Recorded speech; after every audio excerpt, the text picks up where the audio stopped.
Thank you very much, Fleming, and welcome, and thank you very much for a warm welcome to Denmark. I flew in last night, so I'm not jet-lagged, and I'm loving the Copenhagen fresh air.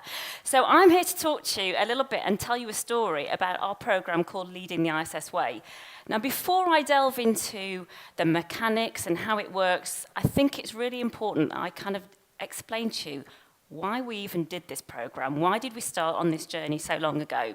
So I'm going to do a little history story in about a minute, because I only have 15 minutes. So a minute of that is just doing a little history story for you.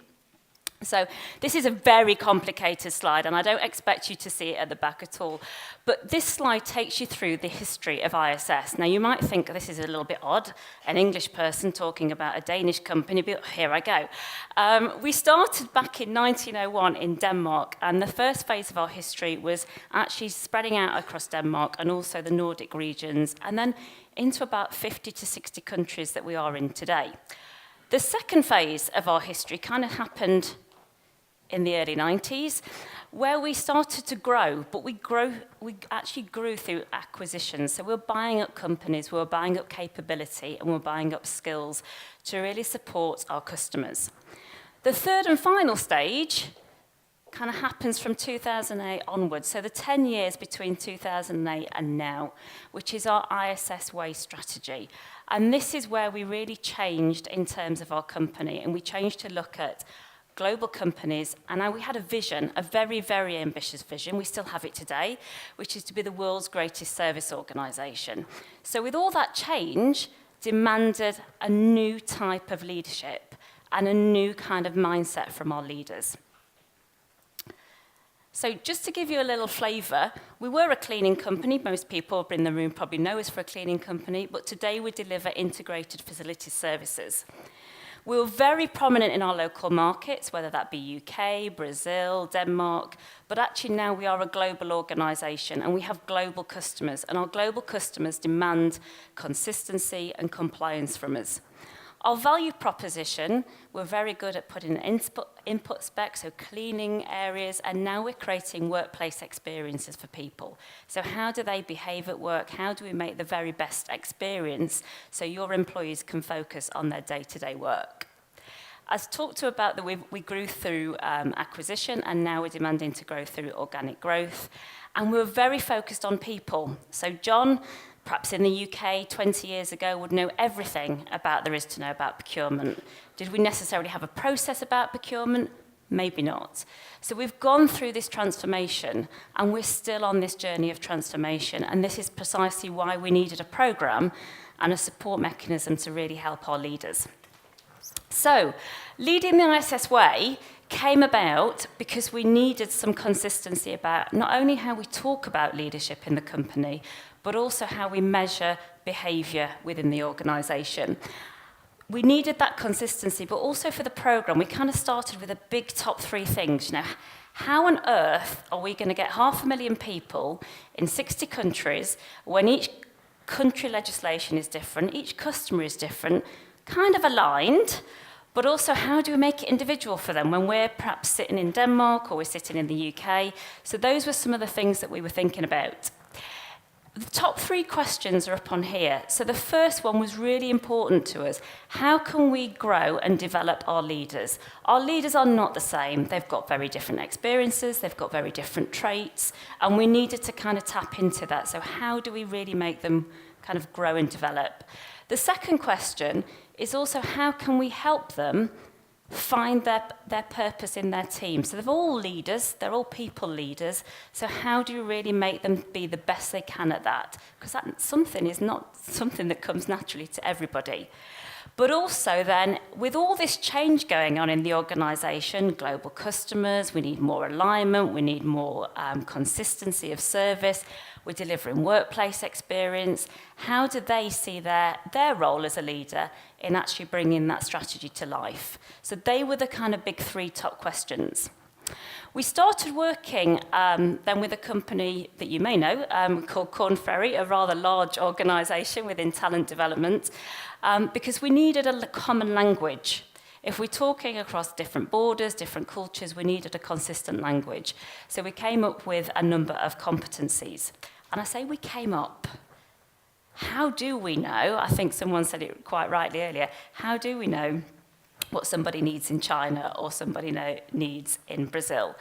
And actually, we went on a journey. So this took us about 18 months with a number of people in different countries, different functions, to design and decide in terms of where we thought our competencies should lie.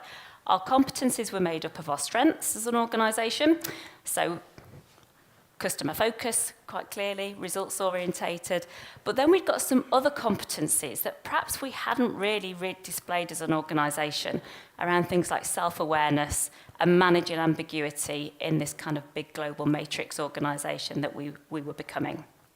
So those competencies really become the backbone of our programme. And we've put those into the three kind of key big questions. So how do you grow and develop yourself? How do you lead and inspire your teams? And how do you deliver on the strategy? And these are the fundamentals that come in those three modules. So the programme, this is a bit that I'm sure you're really interested in. We did have some modules, and we do get some people in the classroom. However, before we even do that, it's extremely important to us to find out about that individual. It is about having them having a personalised learning journey. And we do that in two very distinct ways. The first way to kind of get their buy-in and commitment is actually to do a 360 feedback with them. So we invite them to decide who they want to be as their raters, to give them and help increase their self-awareness and their behaviour and their perception of their behaviour in the organisation. That's the first thing. The second thing, we also look at preferences in leadership styles as well. So we use a very, very simple tool called DISC. Again, I'm sure probably some of you are very familiar with it in the organisation. To try to actually have a little bit of a mirror and hold up to yourself, okay, these are my traits and this is my perception of my behaviour within the workplace, whether that's from teams, direct reports, line managers or customers. Going into their module one, they're going into having experienced a little bit about themselves. And then we do some work on module one, and I'll go into that a little bit later. At the end of module one, they have some leadership challenges. These are not ones that we have set, so we're not saying you must go and do this. These are absolutely ones that they have decided to work on based on what they've had in their 360 feedback, what they've explored in learning teams, what they've explored with learning partners, so it's very, very individual to them. They then come back, module 2, it's another 2 days, it's 6 days in total, so a little bit longer than Nova Nordics at the back. And they come back and we go through their teams. And we look at how we inspire, we motivate, we engage, and we empower our teams. Module 3 then, again, they go back and do some more leadership challenges, and then module 3, they come back around and we kind of piece it all together. And I suppose we link it very much back to how do competency development keep pace with strategy? So very similar to the kind of theme of today. You will see along the bottom here, you've got a personal development track.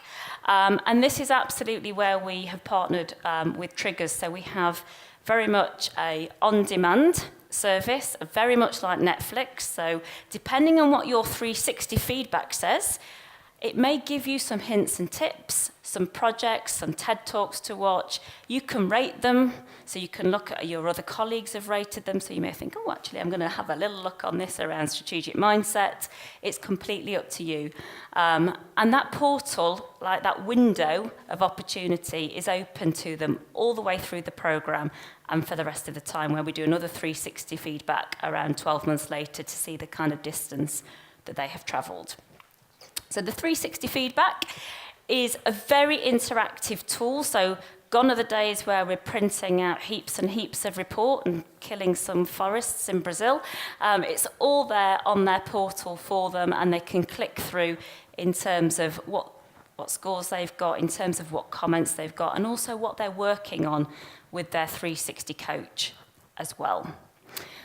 During the modules, we do have to give them some training because we do want to try and get alignment with particularly with our global customers, and aligning it back to strategy around creating service performance through people empowerment.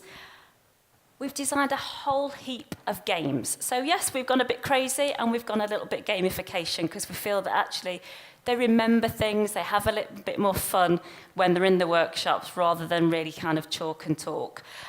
So you'll see some examples of what we've done up here as well. The portal, as I said, is open from day one. So this is where they explore in terms of what their personal journey will be. This is where their 360 feedback happens. This is where their development plan also is starting to be built up, and they're sharing ideas with colleagues across the globe in a social and interactive way. So I think that's probably very similar. But rather than me, I know I've talked for quite a while, I thought I would like to share some examples from our colleagues across the world that have taken part in this programme and what it's actually meant to them. Because as much as I can say, yes, it's great, we have a programme, we have some tools that help people get, their learning to make it personalised, I think it's much more powerful to hear from them. So I'm crossing fingers that this embedded video is going to work for you. So as part of the course, you're each paired up with a learning buddy. So my learning buddy was Peter Wilson, and he works for the Barclays contract in food and hospitality. Didn't know him before the course. Don't know whether he liked me as much as a learning buddy, but found him absolutely fabulous. Very different style to me, and I think that helped me. Very logical, very detailed focus, very structured. And he was an absolute rock to me actually through the process. That's Tracy, with her eyes closed, by the way. And Tracy, if you don't know, Tracy has worked with ISS for 15 years. She came onto the programme, and this is her obviously talking about her learning buddy and the support that she got on an individual basis. And what she doesn't tell you on film, but I will share with you very quickly, is during the programme we do a development conversation training, and she was, I suppose for want of a better word, role play, but we don't like to say that role play to senior leaders because that creates a little bit of ambiguity. And Tracy and Peter actually went through the role and played out the situation in the training. Actually, the day of the meeting Tracy was having with a member of team, Peter phoned her up to talk through it again with her, and then afterwards in terms of just seeing how that goes. So in terms of that connection and that individual kind of story bringing learning to life, I think that's a really, really powerful one. And then we've just got a few more clips. A lot to learn. I took a lot away. We had a lot of tips, a lot of ideas. There was a lot of knowledge that I gained from the course that I was able to put straight back in my day-to-day role. The 360-degree appraisal was absolutely fantastic because that's everybody's opinion of you. And there's also the DISC process. That was a very interesting way to see where we all sat in terms of the way we led as individuals, and I've shared that with colleagues. So that's just a little snapshot of some of our people within ISS who've gone through the programme. I say gone through the programme, yes, they've come on the workshops, the 6 days, and they're still absolutely working with competencies, with their leadership development and their personal development plans. So I think all that's left for me to say, with 1 minute left, is I suppose the purpose of the programme was absolutely aligned to our strategy. We've gone through huge transformation in ISS, and we continue to do that. Our strategy is global key accounts, and to do that we're demanding different things from our leaders, and we feel that this programme and this element of individualisation really supports their personal development needs for now.